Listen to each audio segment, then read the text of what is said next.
Now, let's move into a deeper dive of the Stormwater Retention Credit, or SRC trading program. The SRC trading program has two key objectives. The first is to maximize the restoration of district water bodies. This is done by leveraging the stormwater rule to shift the construction of green infrastructure to priority water and sewer sheds, where green infrastructure will have the greatest impact on water quality. The SRC credit trading program also helps to incentivize private funding for green infrastructure, since DOE itself does not have the funds to retrofit the entire MS4 area of the district with green infrastructure. The SRC trading program is central to the compliance flexibility available under the stormwater rule. Regulated projects have the option to build green infrastructure on site, use SRCs to meet an off-site compliance volume, or a combination of the two.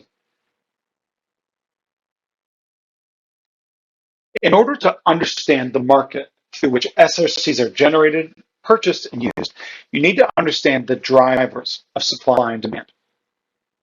On the supply side, there is regulated property owners who have an excess number of SRCs to sell, and aggregators who voluntarily build green infrastructure for the purpose of generating SRCs. The demand for SRCs then includes regulated property owners with an off-site retention volume that must be met through the purchase of SRCs. Both sides of this equation are necessary to ensure the program's success. Every project is different, with different requirements, budgets, and site constraints. It's important to consider the following costs and benefits during the planning phase to determine if it makes more sense to meet your stormwater retention volume on-site or off-site. So let's consider some of those. With on-site compliance, there's the cost of green infrastructure's life cycle. That is the design, construction, and most importantly, the ongoing maintenance. And another thing to consider is the opportunity costs for lost amenity space. Think of a green roof. You install a green roof, what are the amenities that otherwise could have been there?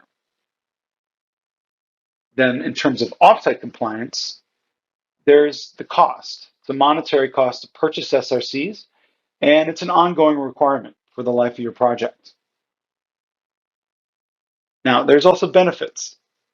For on-site compliance, you are able to have the environmental and aesthetic benefits of green infrastructure on site, which many clients and tenants do like to see.